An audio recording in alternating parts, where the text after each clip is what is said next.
mysteries mankind cannot explain. But advances in technology have led to new theories, and the search is underway for evidence that may unlock the most baffling questions of our time. On Mystery Quest.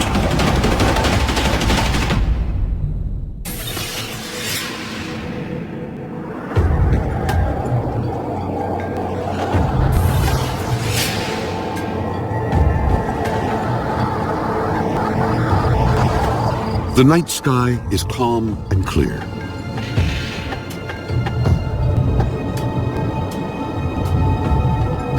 Across miles of desert, nothing moves, except one car with two men on a mission. I can prove it. I know the place.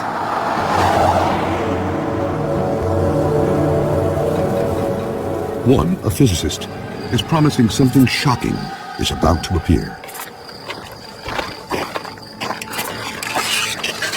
It'll show up just over that ridge.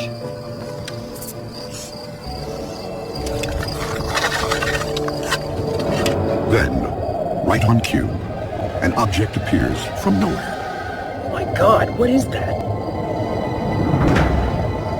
The bizarre craft disappears, and a secret is revealed. I told you, we're not alone.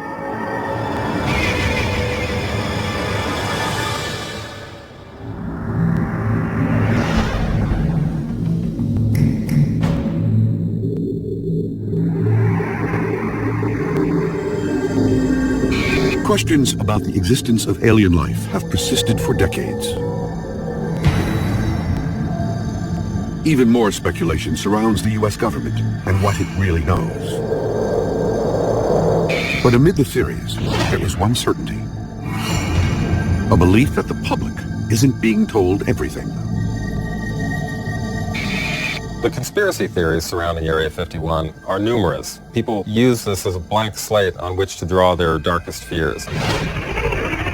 While records are by no means complete, there have been thousands of reported UFO and alien encounters. From a mysterious crash in 1897, 6 years before the Wright brothers' first flight, to the Battle of Los Angeles in 1942, when UFO reports triggered massive anti-aircraft fire over the city.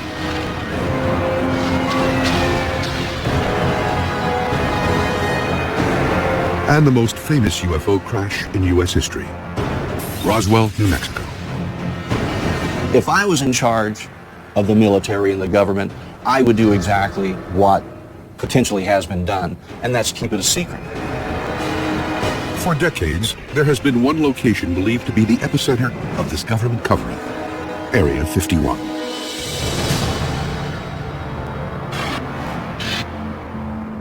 The military base is located in the midst of the Nevada desert, 85 miles north of Las Vegas. The name refers to a grid number found on an old map of the much larger site called the Nevada Test and Training Range. Built in 1955, reports of strange and unusual activity emerged almost immediately. Yet there is no official documentation the location even exists. Up until recently, it's been denied that it even existed, even though people knew about it. So that, to me, that's a mystery. Over the years, a portrait has emerged of this mysterious place. Many believe its primary purpose is a testing ground for the government's clandestine spy plane program. Today, Area 51 is very active. They've built new runways, new hangars. I mean, there's some 24 hangars there, so that's evidence that there's a lot of programs going on. Area 51 was created as a testing base for secret aircraft and secret weapon systems. That's all we know for sure, and that's all that the solid evidence is telling us. But others believe these secret weapon systems are simply a smokescreen to cover the real story. In 1989, details began to emerge of a program that went far beyond spy planes. There's a huge underground base out there, and that's where they work with the aliens. As hard as it is to believe, it's true. I mean, there are aliens all over the place. If you and I walked in on everything that was being done, I'm sure we would be flabbergasted. We probably could not conceive all the different types of testing, or even try to comprehend some of the technology.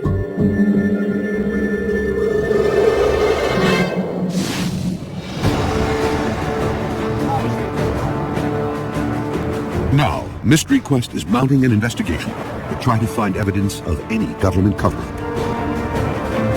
The expedition team will look for physical evidence of UFOs in the desert surrounding Area 51. To do this, they'll search the sites of reported crashes.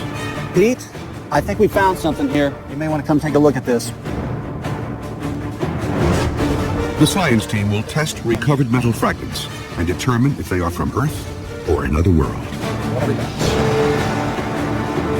Mystery Quest will also talk to a former U.S. Air Force pilot who says the government is actively seeking to cover up knowledge of alien encounters. It's registered top secret. You can't tell your wife, you can't tell your commander, you can't tell anybody in the squadron. The team will also position cameras around the perimeter of the base and look for any anomalies that may appear in the desert sky. And use a powerful telephoto lens to glimpse further into Area 51 than ever before. All right, here it is. And our investigator will examine a new location to determine if the government has moved its alien operations.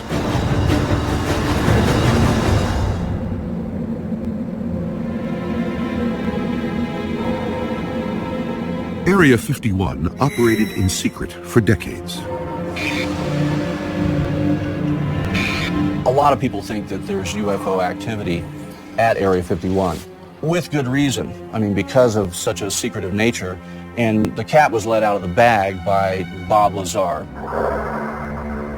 In 1989, physicist Bob Lazar claimed that the government was testing alien spacecraft at Area 51. Bob comes by the house at night, and we're sitting over there, and he says, I saw this today. And I said, theirs or ours? And he said, theirs. John Lear, a retired airline pilot, is a close friend of Bob Lazar. Lear says Lazar told him he worked at Area 51, analyzing the propulsion systems of alien spacecraft. These spaceships could travel millions of miles an hour using a strange atomic substance called Element 115, a material which allows the craft to move through space by bending and drawing it around the ship. Space is a fabric. We think of it as a nothing, as just something cold or only containing one hydrogen atom per square meter, but it's actually a fabric. You can actually pull it. So you can go, if you could go 1 million miles every 12 milliseconds, you can figure out that's pretty darn fast.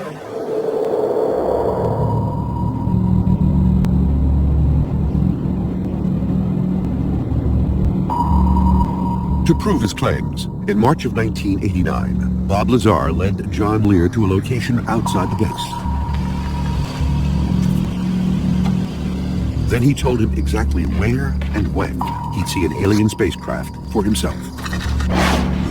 It was descending. It had come up and everybody says, there it is, but I could see the yellow and the goldish. It was radiating and it was descending. And I could see it getting close to the mountain. It was a classic saucer shape.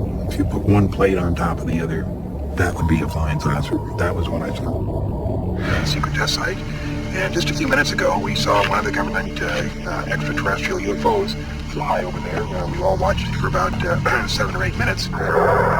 Lear was stunned by what he saw and is convinced to this day it was not of this world. It was exactly the day, exactly the night, exactly the time that it came up. So he had to have worked there. He had to have, been involved in the program to get information like that.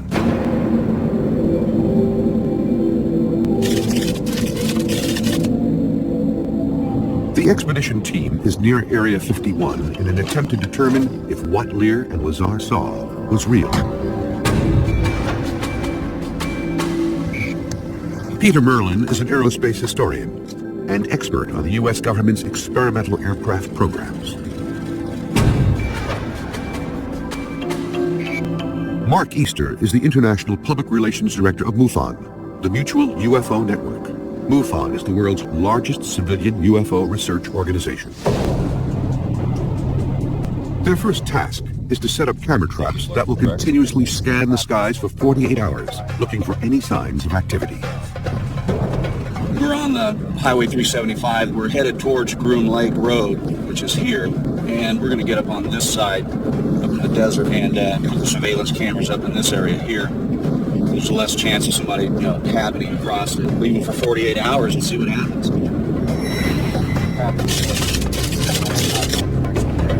us. Mystery Quest has obtained 3 specialized cameras to digitally record the skies above Area 51 for 48 hours. The cameras are weatherproof, designed for areas where light levels change drastically.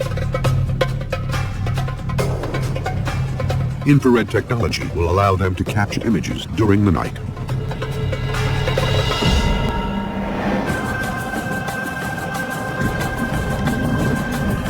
But penetrating a possible government cover-up is no small task. And almost immediately, the team's investigation meets resistance. Does it look like you might come this way, or is he going to stay put? I don't know. I don't know what's going to happen.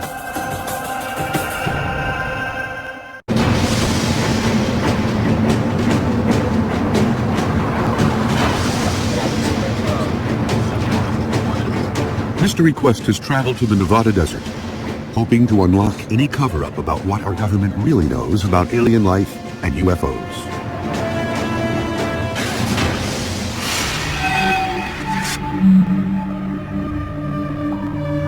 UFO sightings have been reported around the world for centuries.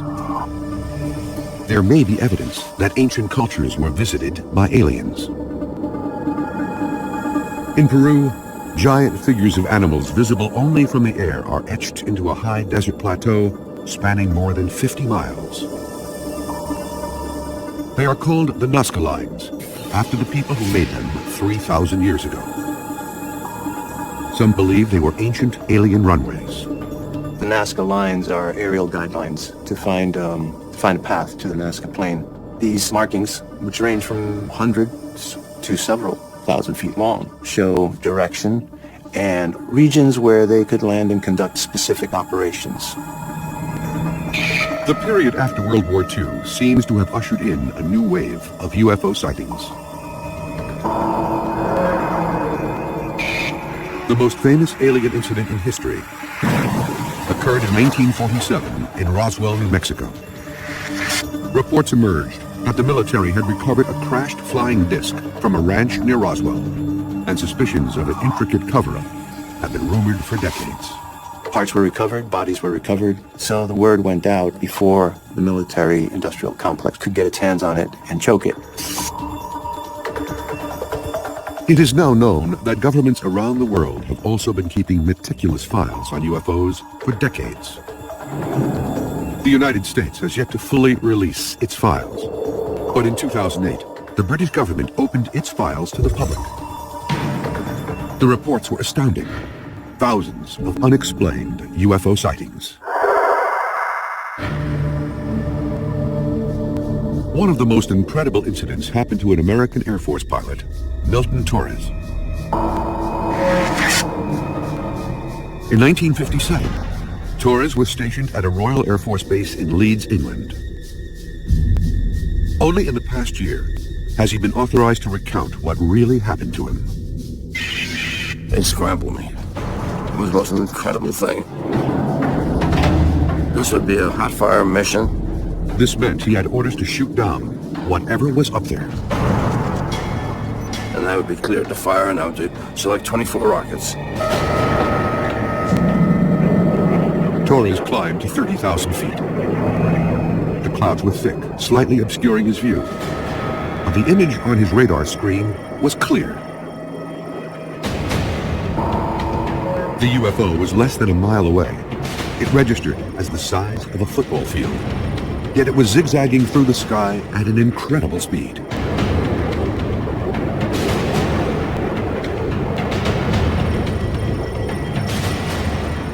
I saw it going up at about Mach 10, 10,000 miles an hour.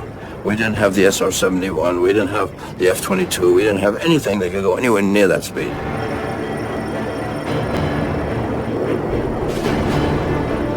Then, suddenly, the radar image disappeared almost as quickly as it had appeared.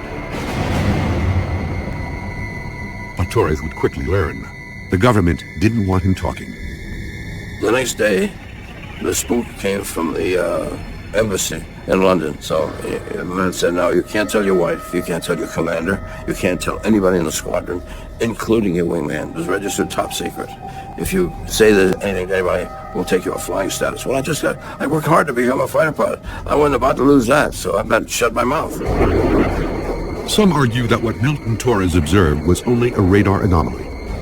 But more than 50 years later, the career pilot is convinced about what he saw. Anybody who tell me some bull story, and the Air Force with the weather balloon crap, weather balloons don't go Mach 1. This thing was going all kinds of speeds. So whatever it was not made of this earth.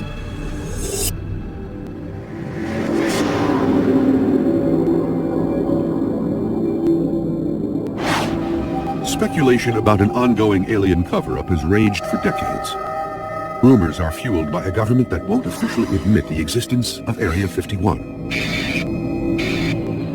What is known is that Area 51 was originally constructed in 1955 as an aircraft testing site. Today, satellite images confirm what appears to be a military facility. 24 buildings along with a 5,000-foot runway. Even the airspace around Area 51 is restricted. Even aerial surveillance is effectively impossible. Planes aren't allowed to fly over. There are reports that astronauts have gotten into trouble for accidentally managing to turn cameras down onto that area. And people living in the small town of Rachel, Nevada, just outside the base, have long reported strange happenings. A local inn owner believes she actually saw something extraterrestrial. It was between 8:30 and 9:30 at night. The beam of light came through the back door, and it shot about 6 feet into the room. It illuminated the entire door jamb. In Area 51, do I know what's going on for sure? No. Do I believe there's all kinds of testing going on, not just aircraft? Yes.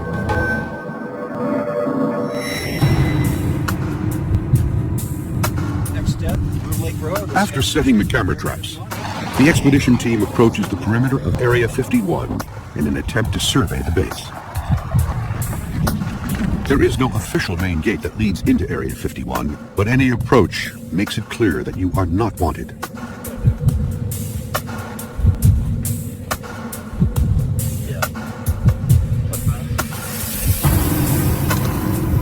Signs warn against trespassers, while orange posts mark a nearly invisible boundary.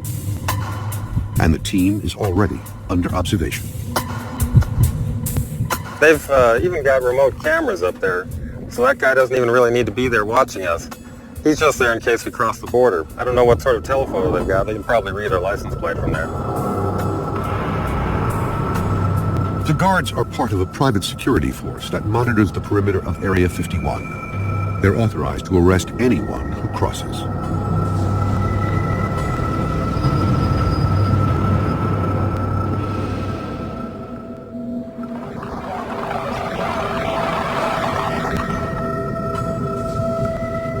The investigators decide to test Area 51 security at another gate. It look like he might come this way, or is he going to stay put? I don't know. I don't know what's going to happen. He's just standing there looking at me right now, or looking at us.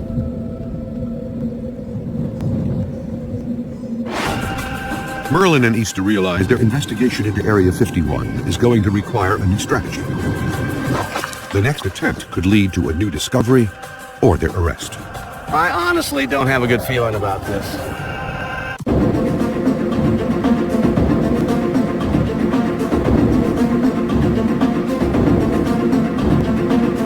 Mystery Quest is searching for clues into the truth behind the U.S. military's most secretive base.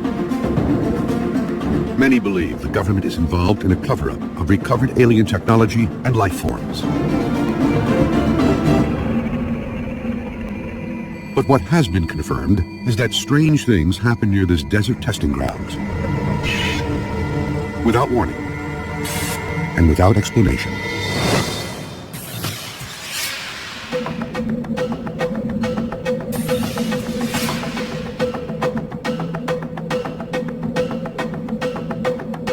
A young family sits down together for dinner. Suddenly, the walls begin to shake.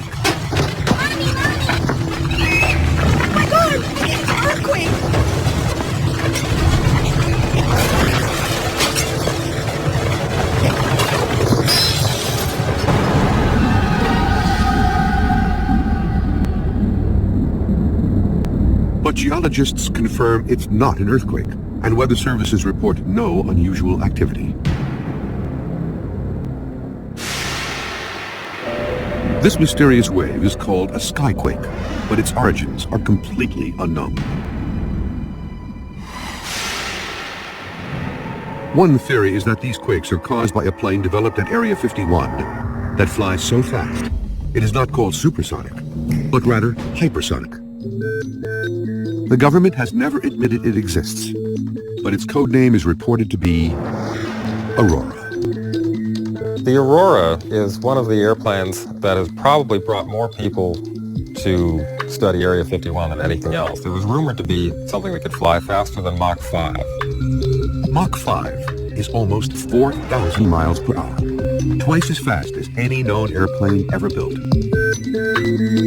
The rumors about Aurora were fueled by mysterious condensation trails that appear to be unlike any ever seen. Photographs show bizarre contrails, which consist of circular shapes evenly scattered throughout a line. People who believe in the Aurora project point to these sightings of these kind of mysterious contrails in the sky. They're sometimes described as being like donuts on a rope or pearls on a string. The idea is that the highly innovative propulsion system of the Aurora aircraft would produce this kind of characteristic contrail. The incredible abilities of the Aurora have led to speculation that alien technology must be behind such a powerful airplane. But conclusive proof of the program has yet to publicly surface. So far, in all the years since there were rumors about Aurora, there has never been any hard evidence that such a plane actually exists.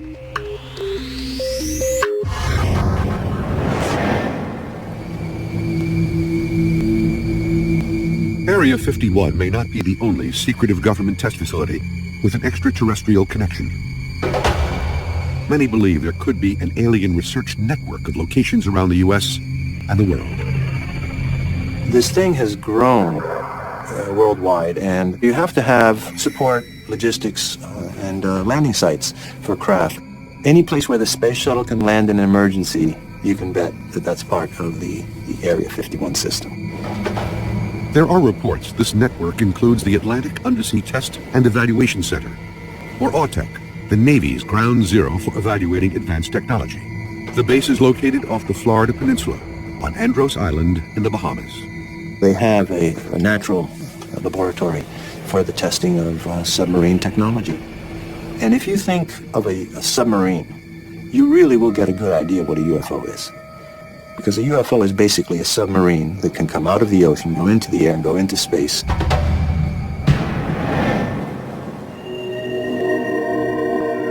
One location rumored to be in this network of new secret bases is 800 miles away from Area 51 in Green River, Utah. In the late 1990s, there were claims Area 51 had become threatened by scores of tourists and alien seekers, and the government responded by moving their operations. Glenn Campbell has been investigating the military bases of the Nevada desert for 15 years. He is examining the rumors that may link the Utah facility to the UFO research network.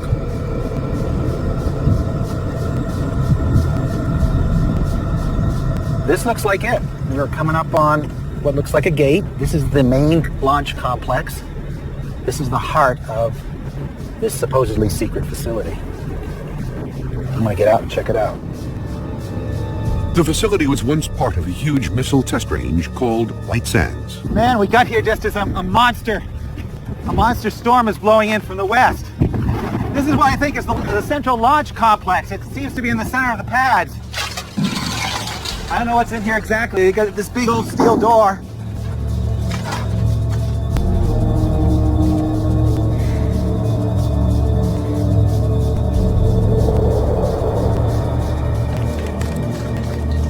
Glenn's search reveals what appears to be an abandoned military facility.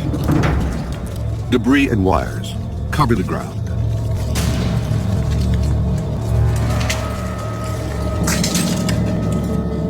More importantly, there is no evidence of alien or any other research activity. Now, there can always be one of those buildings where there's something secret, but the point is there's no infrastructure, there's no activity, there's no trucks coming and going, there's no people. This is a dead facility.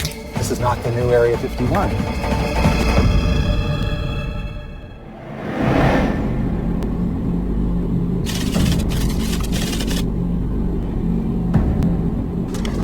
There is a belief that physical evidence may be lying in the desert.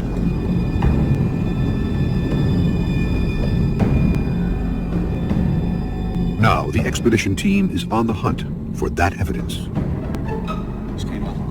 Peter Merlin became aware of a location outside Area 51 where a crash once occurred. How did you find out about this location? I heard about it from some ranchers who lived out there back in 1967. Something came streaking out of the sky, slammed into the desert and exploded. Pretty soon, Air Force guys showed up in helicopters and trucks and kicked them off the land, told them to forget what they'd seen, and then they cleaned up whatever was left.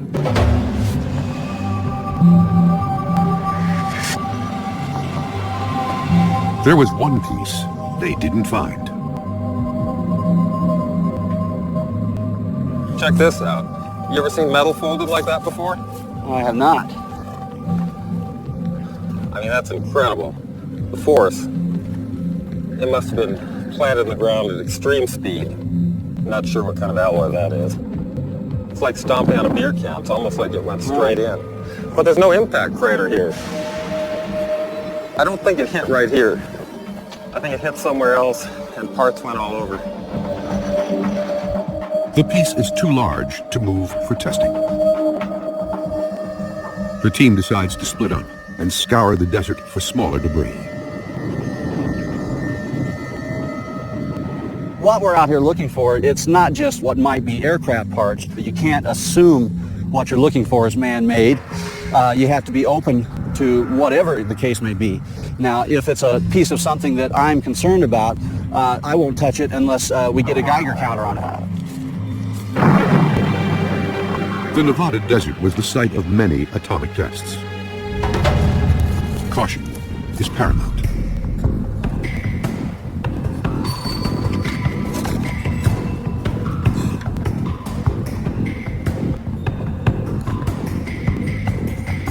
Pete, I think we found something here. You may want to come take a look at this. I guess you bring that Geiger counter with you. Will do. The twisted piece of metal is about 6 inches long, and small circles appear to be bolt or rivet holes. I think we're okay. Looks pretty clean. What do you think? It's very distorted. Looks like it's been subjected to a lot of force. It's clean. Well, this is definitely downwind from that piece that you found. It is. It's right along the flight trajectory. You can see it's got some form to this side right here, but jagged on this side. This definitely tore off of something obviously larger. Wondering about these holes, if this was from heat, or this is more of an exact hole. These are probably bolt holes, I would imagine. They will send the specimen they've gathered to the science team to try to determine its origins. Well, this is an excellent find right here.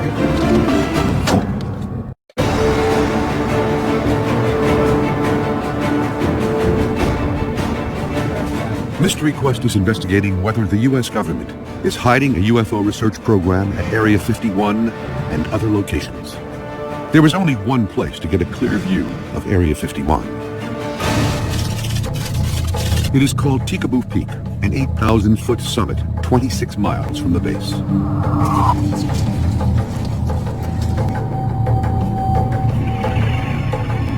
The team will be led by Glenn Campbell, who has led many excursions and is familiar with the hidden trail that leads to the peak. But this trek is different. Now that's a big lens. This is the largest telephoto lens ever brought to Tikaboo Peak.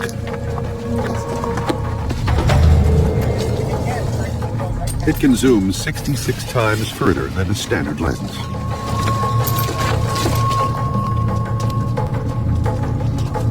The team makes steady progress as Campbell leads the group to the summit.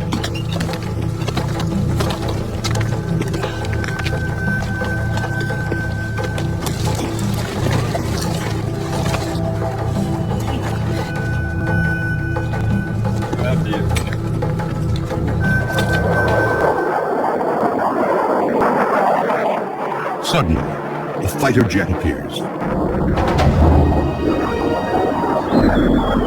This guy has circled this peak 3 times, and I kind of ask myself, does he know we're here? Is he looking at us? The jet makes repeated passes.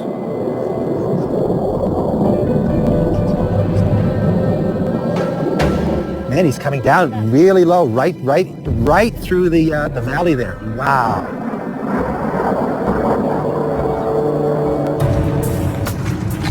Then, it becomes clear the government is scrutinizing the team's progress.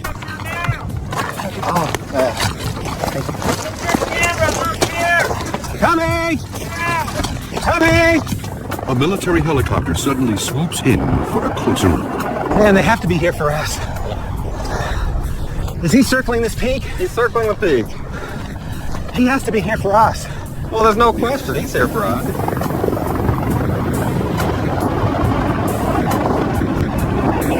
The helicopter is an unmarked Black Hawk-type chopper, often used by special forces. They have never bothered with us here before. My concern is we're not going to be no one's going to interfere with us up there on the peak. We get down below, we may find the sheriff waiting for us, the local law enforcement. There's the helicopter again. And he's directly over Documen Peak. And he's here to watch us. There's no other reason for him to be here. The helicopter circles for 20 minutes, then disappears as suddenly as it arrived. I honestly don't have a good feeling about this.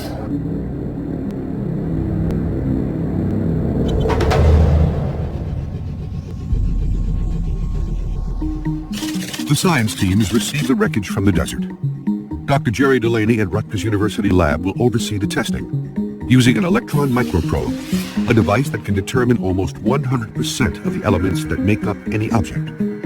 Dr. Delaney will test for anything extraterrestrial. There are very distinctive features that are the signature of the trip through the Earth's atmosphere. Anything that comes through the atmosphere, whether it's a stone the size of my thumb or a spaceship, is going to heat up and it can form a crust in some circumstances.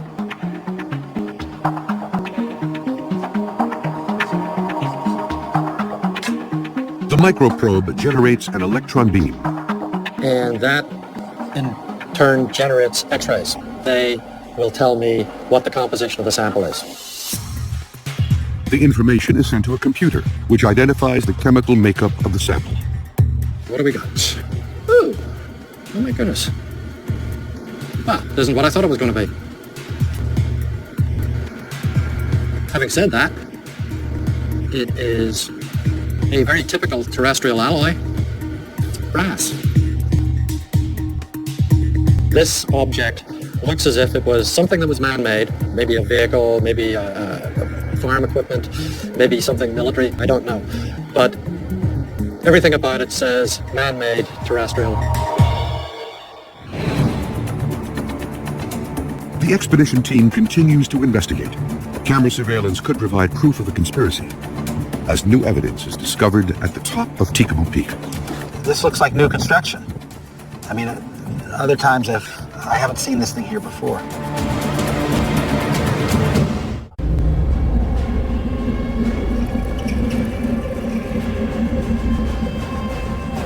Mystery Quest is deep within the Nevada desert, trying to unlock the puzzle of extraterrestrial life at Area 51. This commercial aviator believes that the government is reverse engineering alien technology at Area 51. This Air Force pilot says he encountered an alien craft at 30,000 feet. And these researchers are trying to gain more information, using an incredibly powerful high-definition lens to peer into the base. The team has climbed 8,000 feet to capture the closest images ever taken of Area 51. Surveillance helicopters and jets have buzzed the expedition and seem to confirm there is something the government does not want revealed.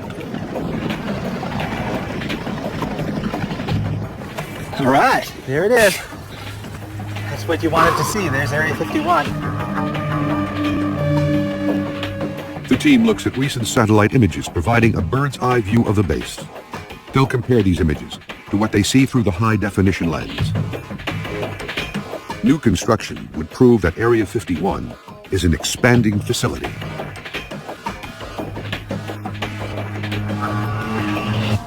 Well, we know what most of these hangars are for. We've determined over the years, okay, this is for the A-12. So the more we know about the base, the smaller the unknowns become. Right.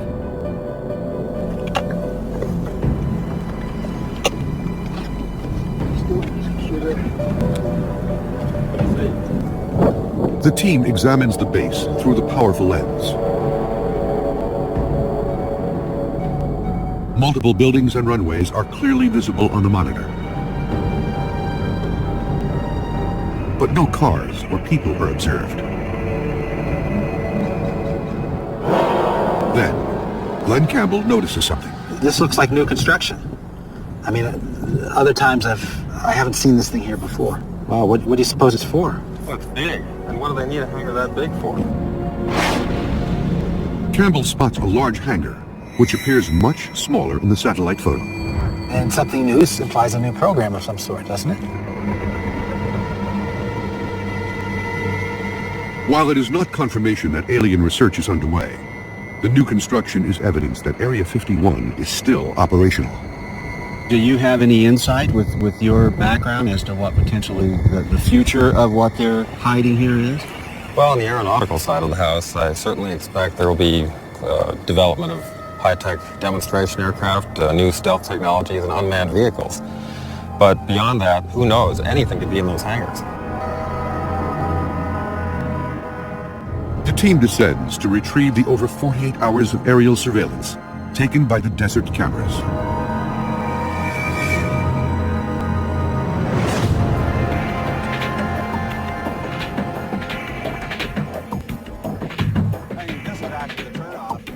The footage reveals two possible sightings.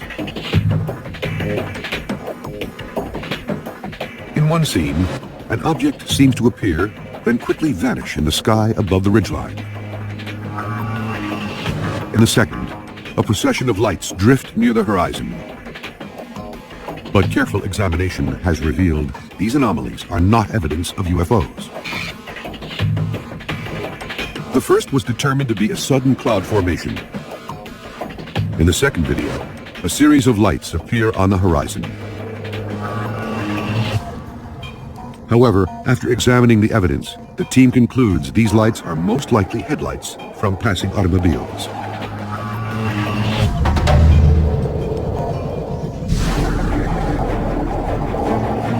The expedition has uncovered some important new information.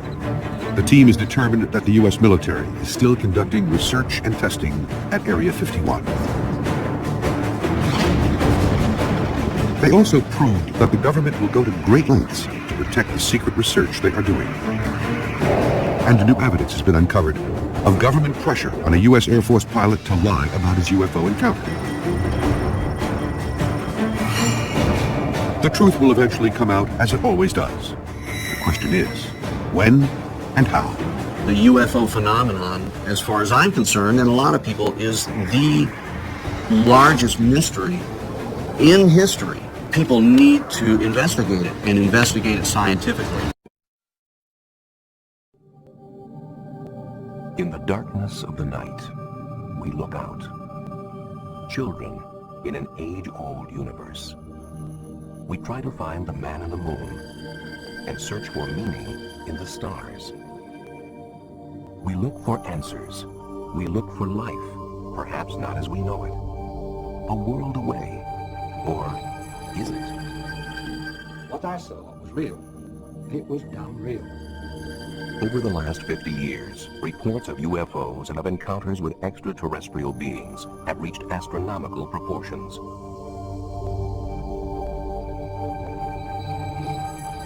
Can these reports be explained as hoaxes? It was quite easy to reproduce these pictures. As natural phenomena? Are secret military craft being confused with UFOs? I've seen a silver flying dome in the sky that was unidentifiable. Are these sightings all in our minds? Or is there intelligent life beyond us? And are aliens closer than we think?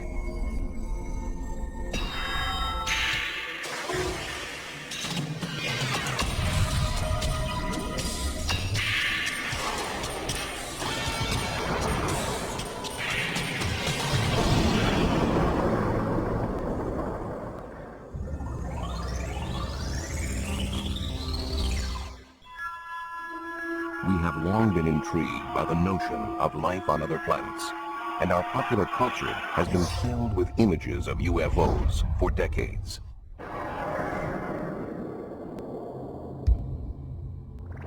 But the first widespread documented sightings of UFOs in the real world came in the closing months of World War II.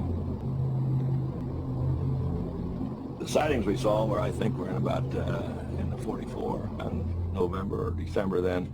We'd see these balls of light that would fly off the wings of our airplane. The one I saw was like a white light. A lot of the other people reporting in it saw red lights, and some of them would see some green lights, and some of them reported that they would try to chase one while they never could catch it. We would turn into it, and it would turn with us. And we'd turn away from it, and it would still turn with us. And I put my gun sights on, trying to get on it, but I never could. We flew the British Mosquito, which was capable of 450 knots. And we opened it up a number of times and tried to close with it, and we never came anywhere close to it. The pilots dubbed these unidentified flying objects Foo Fighters, but still don't know if they were German secret weapons, optical illusions, or something else entirely. I think the book is open on whether it was imagination, hallucination, or really extraterrestrial or German ground control object, but I haven't seen anything in 50 years that changed the perception of what they were other than unidentified flying objects.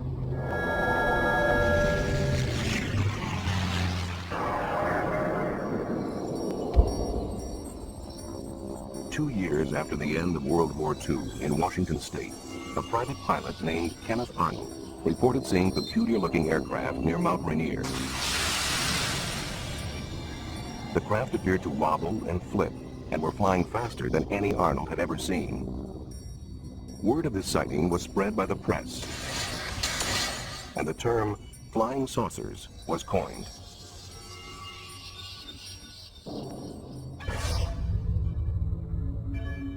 Although life in post-war America seemed tranquil enough, such reports of unidentified flying objects began to multiply.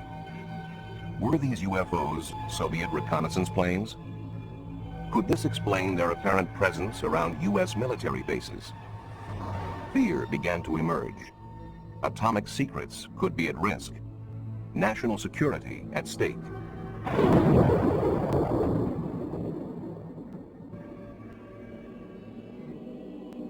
Given their potential significance, UFO reports and rare films from witnesses did not go to the police or scientists.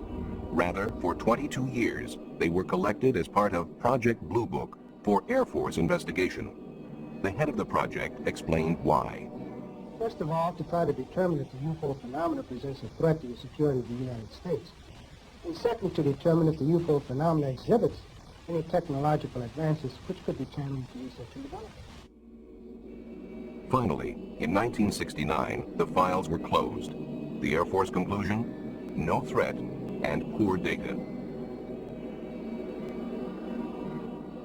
They looked at 3,201 sightings. They categorized every single one. They did a quality evaluation of every single one. And what they found was 21% of the 3,201 cases that they examined had to be listed as unknowns, completely separate and distinct from the 10% that were listed as insufficient information.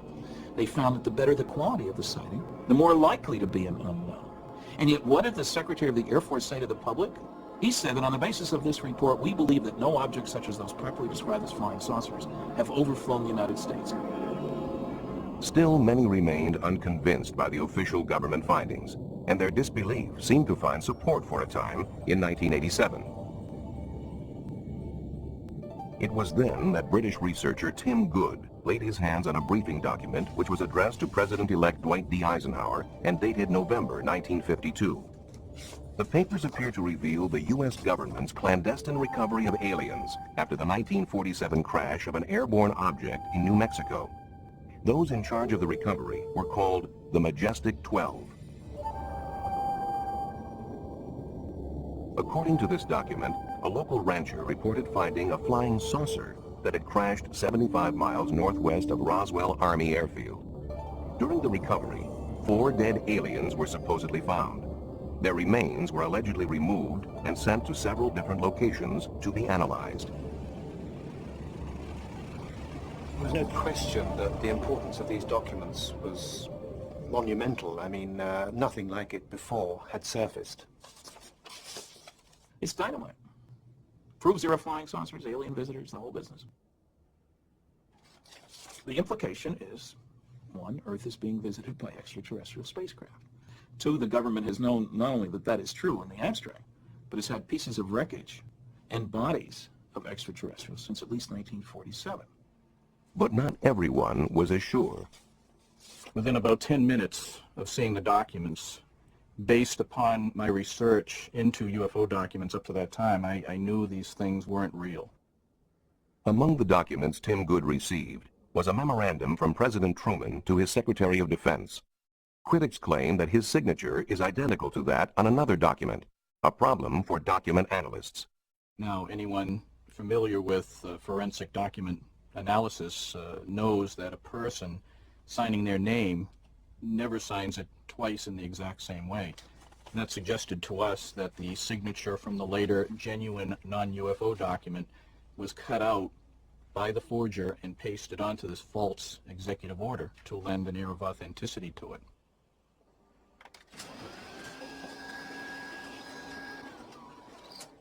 They say that signature on there is identical to another signature from a different memo, which I found in the first place. I say if you hold them up to a light table, they are clearly not identical. Regardless, though Tim Good admits the letter itself may be a fabrication, he does not dismiss the information contained within.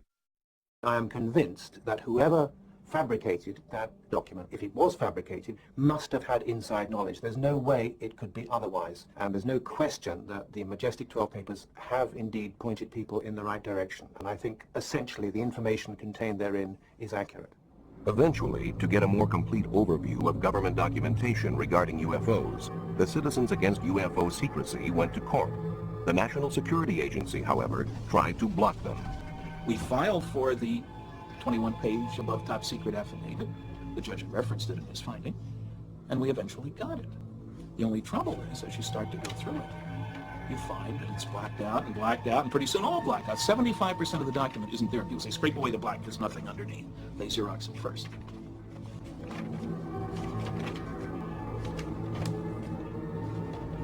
The cover-up alone is proven by the released documents, released by agencies such as the FBI, who denied any involvement in UFO research until the Freedom of Information Act showed that they'd been lying. They released 1,100 pages of documents.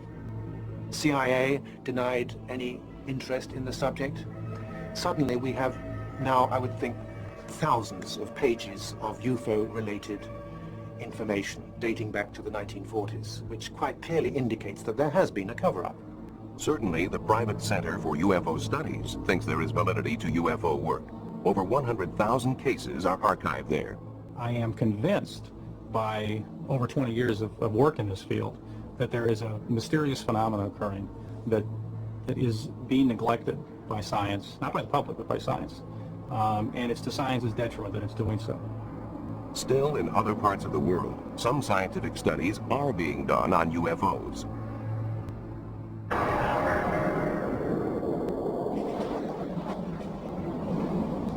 In March 1990, in the former Soviet Union, fighter planes scrambled to investigate pulsing lights northeast of Moscow. For 3.5 hours, they stalked the lights, which moved at speeds up to 3,000 miles an hour. No radar image appeared on the screens of ground stations, but photographs were taken, and thermal imaging produced results. For the Chief of Air Defense Forces, these secret results were proof enough of UFOs. Though journalists are asking if there are other sightings. These 1990 cases were only one supported by evidence. This is the only case for which there is real proof. Nor was it ever considered that the sighting was that of a stealth bomber. We never thought it was an American stealth aircraft. The radar characteristics are not the same. Stealth behaves like a plane in terms of speed and maneuverability. UFOs are very different. The unwritten rule: do not fire on UFOs.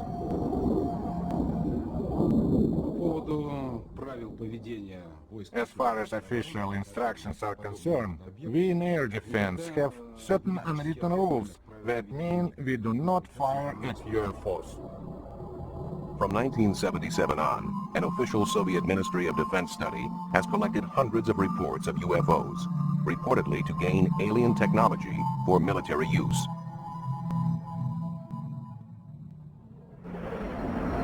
Their files list many cases.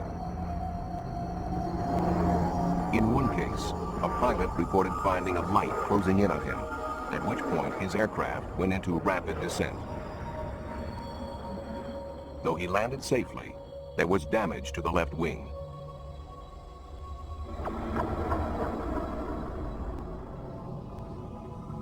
Never before seen in the West, this amateur footage purports to show a UFO over the parliament in Vilnius, capital of Lithuania. The craft hovers noiselessly, appearing to land.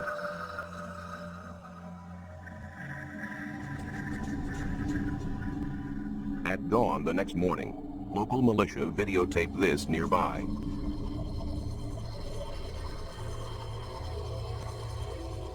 Enhanced, the night visitor looks like this. It moves unlike a normal helicopter or plane.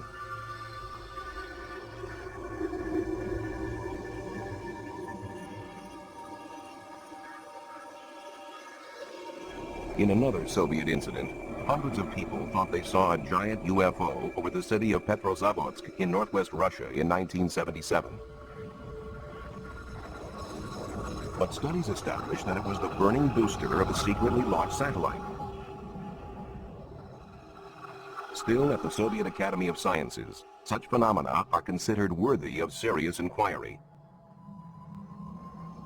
In addition to the country's military study, this governing body for academic research coordinates a countrywide collection of information for scientific analysis.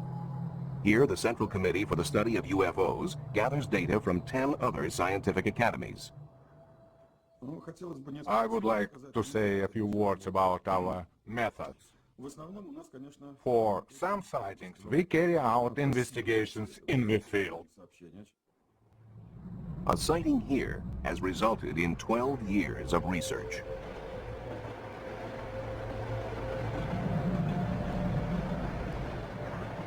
Train passengers reported seeing a UFO,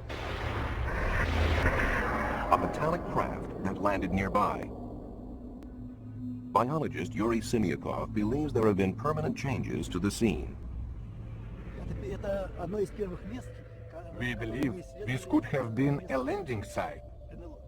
This is a very interesting place because it has such strong magnetic fields. His experiments find living creatures shun this spot.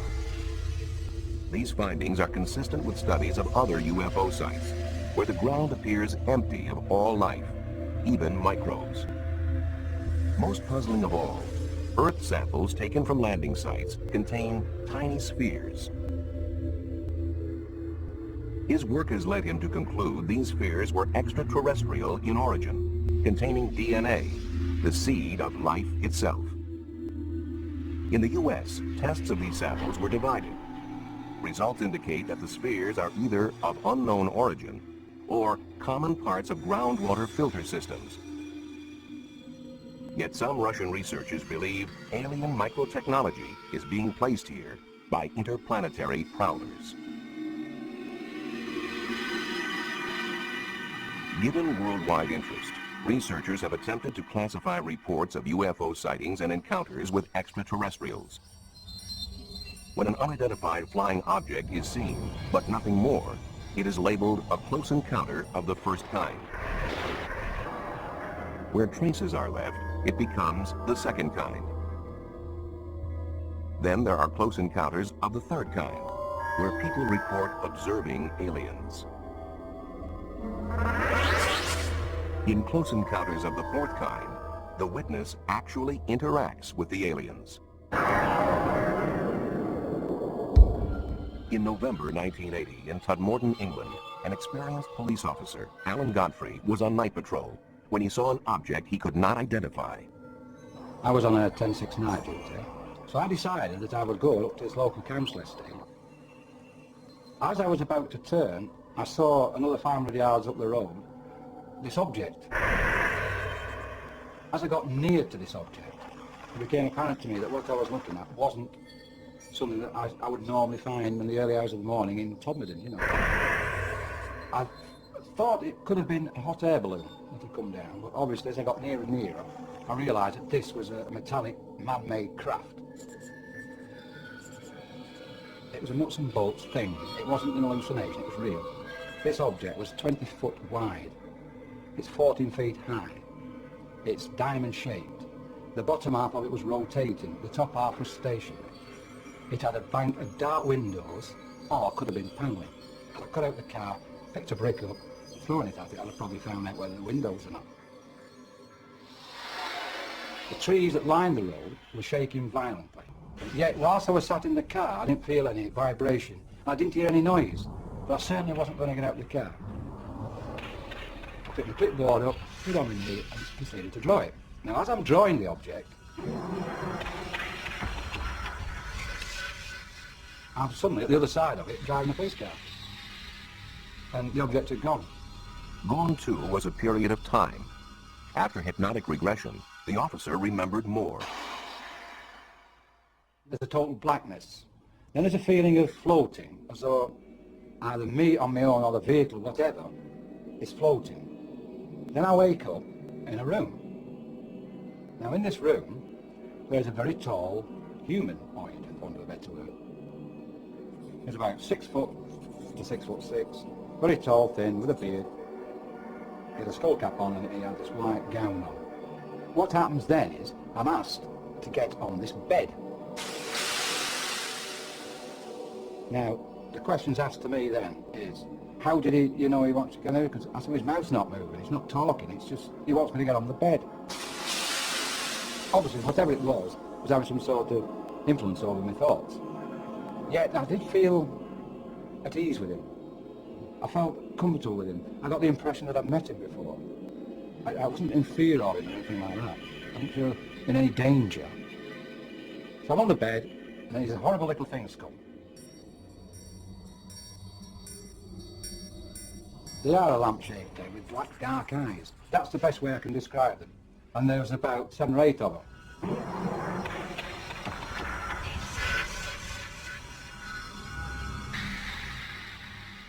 Officers nearby said they saw a light in the sky, and Alan Godfrey insists his encounter was genuine. I know, that night, what I saw was real. It was damn real. In 1974, in Llandrillo, Wales, residents felt severe tremors. Tremors, which some felt were not naturally caused.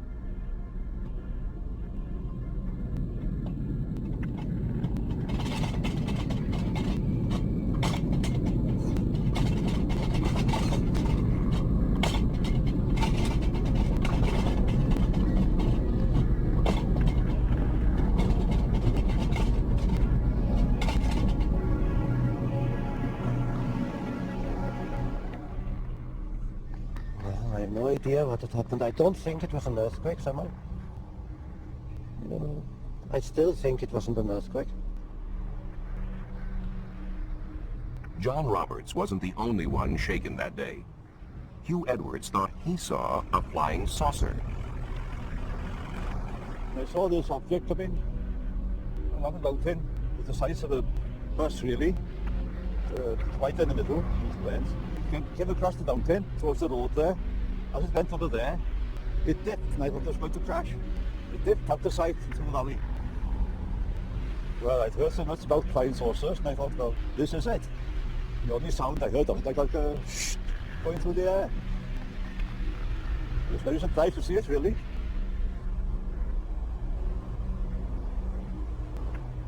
The district nurse thought, perhaps, a plane was down. I thought there might be an air crash. Maybe, as a nurse, we could help giving first aid. So I called to my daughters, and we got into the car, and we made our way up to the mountain. We drove a fair way along the mountain road, and to our left, we could see a huge orange ball sitting on the mountain, glowing. We stopped and we started looking what we thought was going to be an aircraft on fire. So we'd envisaged sort of, oh God, there might be bodies if it was an aeroplane crash, and we weren't too happy at that prospect, but we were quite surprised to see this big reddish orange ball just sitting there. There were no flames, and it was so uniform. The shape, the round spherical shape of it made us realise we weren't looking at an aircraft. There were no flames jumping, but it was pulsating, this red orange object that we saw, and we could see little lights, like fairy lights, coming towards the object in a zigzag pattern, and we assumed at that time possibly there was someone going to see what was what. With hindsight, we realised that a search party couldn't have got there, located it and got there in the time it had taken us to go from the village up to the mountain. Yeah. No one could have organised themselves to get to the object that we saw. Since no search party went out that night, nothing was ever found at the scene. But astronomer Ron Madison has proposed that what the villagers saw that night was a meteorite or fireball, and that it coincided with an earthquake at a nearby fault. Thinking that explosion might well have been due to an impacting piece of rock, our first reaction was to try to estimate the energy involved.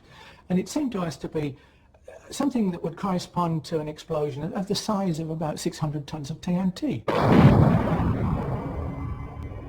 We got letters from as far apart as Penzance and Northern Ireland and Derby, all reporting seeing a bright light, maybe comparable with a half moon in brilliance, moving across the sky at the speed of an aircraft but with no sound, and trailing smoke, just like you would expect something on fire to be crashing.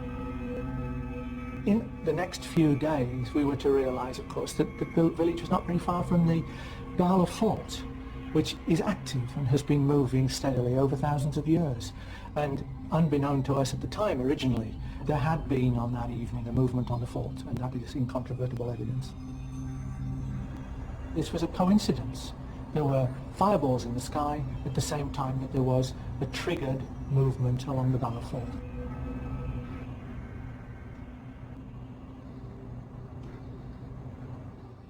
Another highly publicized British sighting proved equally attributable to natural causes, but not before many believed that they too had seen a UFO.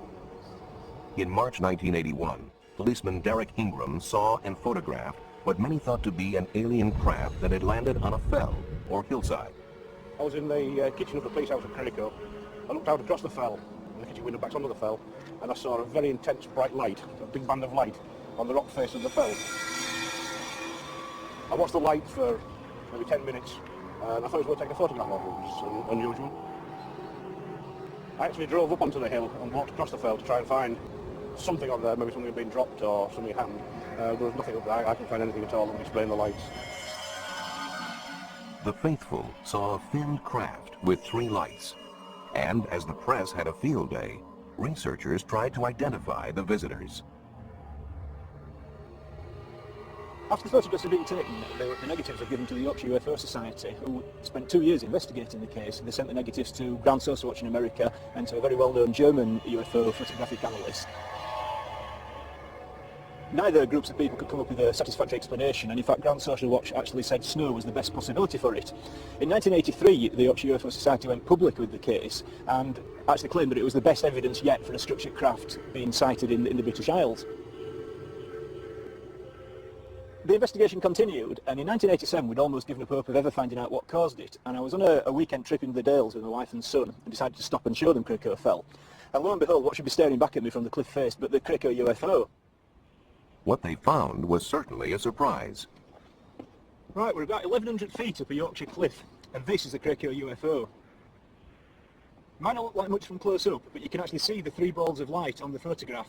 They're created there, there and there by a complicated illusion, a mixture in fact, of white lichen, green lichen, the Yorkshire gritstone rock which contains quartz crystals, and the rainwater. All this, when it's illuminated at certain angles by rain or damp, it gives the illusion of three balls of light.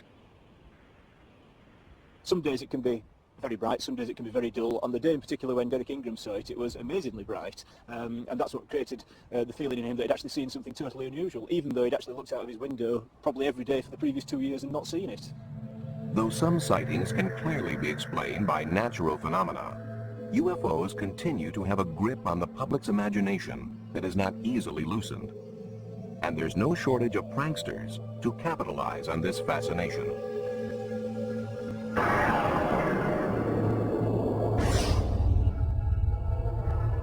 In Gulf Breeze, Florida, in November of 1987, builder Ed Walters claims he took Polaroids of a UFO 3 times as big as a house. For him, it was just one of many such photo opportunities, near abductions and glimpses of aliens. Though he sold 2 books worth, Ed would not allow his photos to be included in this program.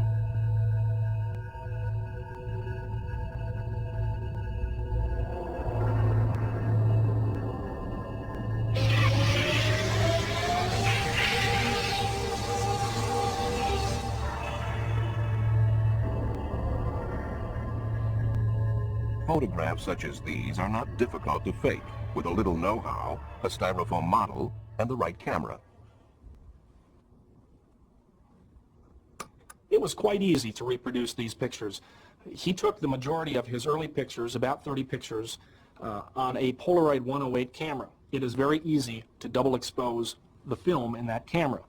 If you don't pull the film out, you can press the button and expose that same piece of film again. You take a picture of the UFO model inside, you go outside, take a picture of the skyline, let the film develop. There you have your double exposure of a UFO flying in the sky. Still, Walters has his disciples, and photoanalyst Bruce Maccabee is one of them. A government research physicist, Maccabee is a believer in UFOs and is the author of many scientific papers on them. I have analyzed all the films and videos that have been taken by Ed Walters. I have studied most of the videos, I guess, that have been taken by other people down there. And it's just sitting there. As far as Ed's pictures and videos are concerned, it's my opinion that they are real. I've analyzed these very carefully, taking into account all the criticisms that have been leveled against them, and have found reasons to reject the criticisms. In baseball, you get 3 strikes and you're out. For Ed Walters, in this case, strike 1 was when a model was found in the attic of his former home. Strike 2 was when a young man named Tommy Smith came forward and claimed that he was an eyewitness to Ed Walters creating double-exposed UFO pictures. Strike 3 was when we went out and did photo experiments and were able to replicate many of these photos, especially the difficult photos like the UFO hovering over the road. So my conclusion is 3 strikes and you're out. We published the first pictures of the Gulf Breeze sightings back in November of 1987, and I was trying to figure out exactly how to present them, because I tried to run everything that happened locally in Gulf Breeze. When my folks came in, and I said, "You're not going to believe what we're getting ready to run in the paper this week," and I showed them the pictures, and they said, "That's what we saw."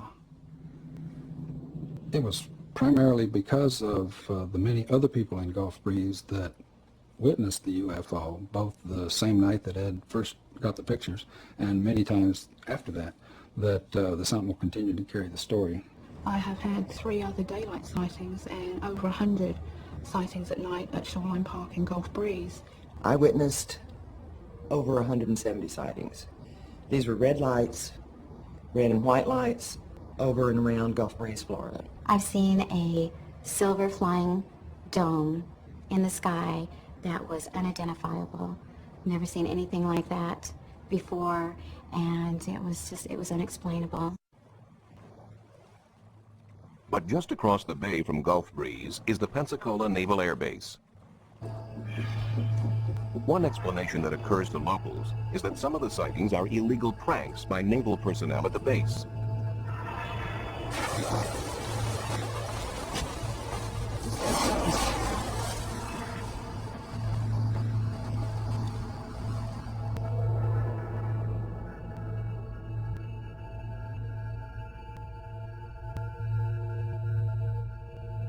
Another possibility is that actual military craft are being confused with UFOs.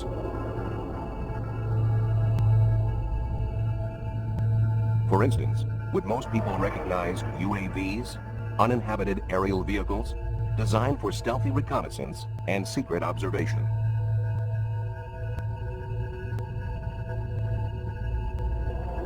Yet despite the fact that certain sightings may be hoaxes or otherwise explained by natural or man-made phenomena, we keep on looking. Our fascination only grows as scientists uncover evidence of life on other planets. It only grows as it becomes increasingly reasonable to believe we are not alone in the universe. If signs of life on Mars prove true, extraterrestrial life in general may be even more widespread. Astronomers calculate the number of civilizations we can expect to detect in space. They use the Drake equation. Professor Frank Drake. The first factor is the rate of star formation in our galaxy. Obviously, the more stars you make, the more potential abodes of life there will be. Some fraction of those stars will have planets. That's the second factor, the fraction which have planets. We then have to take into account the number of planets in each system which are potential abodes of life. The next factor is the fraction of systems of living things which give rise to intelligence. The next factor is the fraction of systems of intelligent creatures which develop high technology, detectable technology. But how long do they last? How long are they detectable? Perhaps they're destroyed by cosmic accidents. Perhaps in an ugly way through nuclear war. More likely, we think they become undetectable because they become so sophisticated in their technology that they don't waste any energy. They don't release energy into space, and therefore there's no sign of them to detect. And so we say, well, there must be some longevity. L, the length of time typically a civilization is visible. And now if we take the rate of production and multiply by that L, the end result is that thing we started out to find, which is the number of detectable civilizations in space. And the number is getting bigger. 7 new planets have been discovered in the last year. One